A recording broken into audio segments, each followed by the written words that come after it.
اعوذ باللہ من الشیطان الرجیم، بسم اللہ الرحمن الرحیم۔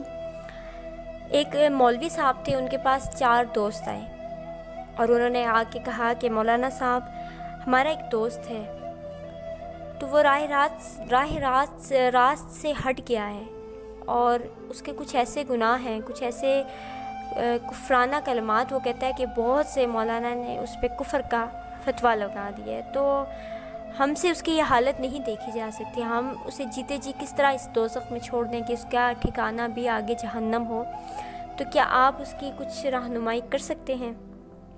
مولانا نے کہا کہ جی بتائیں، آپ کے دوست نے ایسے کون سے گناہ کیے ہیں، کون سے راستے پہ ہے جہاں سے واپسی ناممکن نظر آ رہی ہے آپ کو؟ انہوں نے یہ کہا کہ ہمارا دوست ایک شادی شدہ عورت کے پیچھے ہے اور اس کے ساتھ اس کے ناجائز تعلقات ہیں جس سے وہ پیچھے نہیں ہٹ رہا، اور بہت سے مولانا، بہت سے ایسے علماء کے پاس ہم اس کو لے کے گئے لیکن وہ گناہوں کو نہیں چھوڑا۔ انہوں نے کہا ٹھیک ہے، اگر ایسا ہے تو آپ ایسا کریں کہ اس اپنے دوست کو کسی دن میرے پاس لیں۔ ایک دن ایسا ہوا کہ وہ 4 دوست اس کو لے کے آئے، تو یہ مولانا صاحب کہتے ہیں کہ جب میں نے اس لڑکے کو دیکھا تو میں دھنگ رہ گیا، تقریباً اس کی عمر 15 سے 16 سال ہوگی، زیادہ سے زیادہ۔ اور جب میں نے اس کی یہ بات سنی تو میں بڑا حیران ہوا۔ بہرحال میں نے اس کو اپنے پاس بٹھایا اور میں نے انڈائریکٹلی کچھ مسائل بیان کیے۔ جیسے میں بیان کر رہا تھا تو اس لڑکے نے ڈائریکٹ مجھے کہا کہ آپ ادھر ادھر کی باتیں مت کریں، نعوذ باللہ، اگر آپ کے اللہ پاک میں اتنی ہمت ہے تو میری گردن توڑ ڈالیں، نعوذ باللہ۔ میں پھر کہتی ہوں، یہ بات الفاظ استعمال کرتے ہوئے بھی انسان کا دل کانپتا ہے، لیکن یہ ایک سچا قصہ ہے اور اس سے سبق حاصل ہو رہا ہے، تو میرا یہاں بیان کرنے کا مقصد یہ ہے۔ مولانا صاحب نے کہا جب میں نے یہ بات اس کے منہ سے سنی تو میرے پاؤں کے نیچے سے زمین نکل گئی، میرا جسم پورا کانپ اٹھا، اور میں نے کہا کہ واقعی علماء نے اس پہ کفر کا فتویٰ ویسے تو نہیں لگایا، اس کی زبان سے یہ کیسے کلمات نکلے؟ غصہ بھی آیا، افسوس بھی ہوا، دکھ بھی ہوا، لیکن میں خاموش ہو گیا۔ میں نے آگے سے صرف اس سے یہ کہا کہ تم جس راہ پہ چل رہے ہو کیا اس سے کوئی واپسی ہے؟ اس نے کہا نہیں سر جی، میں یہاں سے واپس نہیں آ سکتا۔ اس نے کہا اس کی وجہ کیا ہے؟ تو اس لڑکے نے کہا کہ میں اس عورت سے، اس لڑکی سے جو بھی ہے، میں اس سے محبت کرتا ہوں، تو میں اس راستے سے واپس نہیں آ سکتا۔ مولانا صاحب نے کہا اچھا، تم اس سے محبت کرتے ہو؟ کہتے جی بالکل۔ انہوں نے فرمایا کیا تم سے بھی کوئی محبت کرتا ہے؟ اس لڑکے نے جواب دیا جی بالکل۔ کہتے ہیں کون؟ کہتا ہے میری ماں۔ کہتے ہیں اچھا، تمہیں کیسے پتہ چلا کہ وہ تم سے محبت کرتی ہے؟ کہتے ہیں میری 1000 غلطیوں پہ، 1000 باتوں پہ اکثر وہ مجھے میرے باپ سے چھڑا لیتی تھی، ان سے باتیں چھپا لیتی تھی، درگزر کر دیتی تھی، تو وہ میرے پیار میں یہ کرتی تھی، تو اس لیے میری ماں مجھ سے محبت کرتی ہے۔ مولانا صاحب نے کہا تم نے تو خود ہی میرے سوال کا جواب دے دیا۔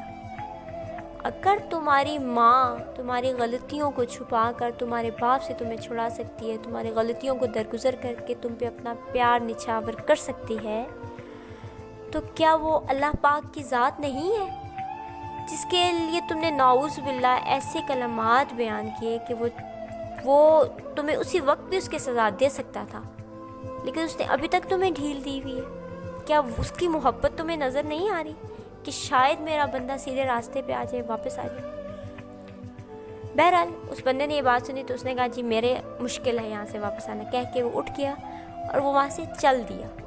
پیچھے سے مولانا صاحب نے اسے اتنا کہا کہ اپنا کنیکشن ٹھیک کر لو، اور وہ وہاں سے چلا گیا۔ کافی عرصہ گزرا، کچھ عرصے بعد وہ لڑکا وہاں پہ اس مسجد میں آ کے نماز پڑھنے شروع ہو گیا۔ مولانا صاحب نے کہا کہ وہ مجھے اگنور کرتا تھا، مجھے نظر انداز کر کے نماز پڑھ کے چلا جاتا، میں نے بھی اس چیز میں انٹرفیئرنس نہیں کی، لیکن میں اس کو نوٹ کرتا رہا۔ ایسا ہی ہوا، کافی عرصہ وہ نماز پڑھتا رہا، میں نے بھی اس سے کچھ نہیں پوچھا، وہ بھی آ کے پڑھ کے چلا جاتا رہا۔ ایک دن وہ خود میرے پاس آیا، میرے پاس آ کے بیٹھا اور اس نے مجھ سے کہا کہ مولانا صاحب آپ سے ایک بات کرنی ہے۔ تو میں نے کہا جی بولو، کیا بات کرنی ہے آپ نے؟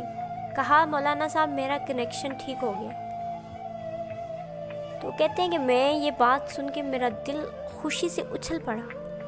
میں نے کہا اچھا ماشاءاللہ, اللہ پاک کے گھر دیر ہے اندھیر نہیں ہے, اور ہدایت جب تک انسان خود آگے بڑھ کر نہ حاصل کرے نا اسے مل نہیں سکتی.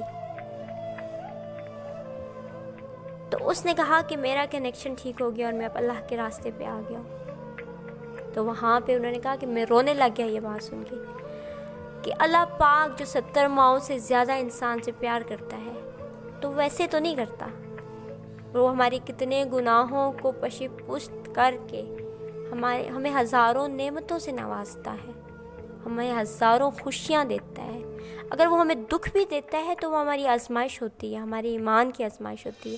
اگر ہماری زندگی میں آزمائشیں آتی ہیں تو وہ بھی ہمارے لیے بہتری کا سبب ہوتی ہے. تو آج یہ قصہ سنانے کا یہ مقصد تھا کیونکہ اس میں ایک ایسی لائن تھی جو اس بندے نے کہی تھی جو مجھے بھی ادا کرتے ہوئے مشکل لگ رہا تھا, لیکن میں نے یہ سمجھا کہ اس قصے سے انسان کو سبق حاصل ہو سکتا ہے. نعوذ باللہ, پھر بھی میں اس چیز سے استغفار دل سے کرتی ہوں. تو اللہ پاک ہر ایک انسان کو ہدایت اور سیدھا راستہ دکھائے. دعا انسان کر سکتا ہے, لیکن ہر ایک انسان کے دل میں یہ تڑپ ہونی چاہیے کہ مجھے سیدھا راستہ ملے, مجھے ہدایت ملے, میں ایک پرہیزگار بندہ ہوں اللہ کا, اور میں سب سے فیوریٹ بندہ بن جاؤں اللہ کا, دنیا کا نہیں. دنیا راستہ ہے اور منزل قبر ہے, آگے کی زندگی ہے. لیکن ہم لوگوں نے اس کا الٹ کیا کر لیا کہ دنیا کو ہم نے منزل بنا لیا اور اسی کے محور کے گرد ہم اپنے ذات کو گھمائے جا رہے ہیں کہ جو کچھ ہے یہیں پہ ہی ہے.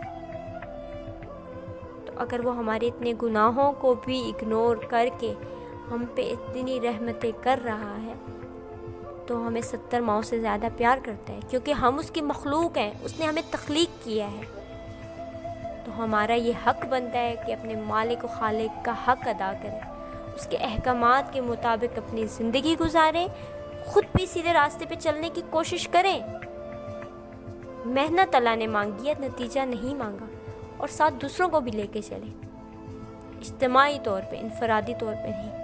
اللہ پاک مجھے اور آپ کو ان باتوں سے سیکھنے کی توفیق عطا فرمائے اور سیدھے راستے پہ چلنے کی توفیق عطا فرمائے.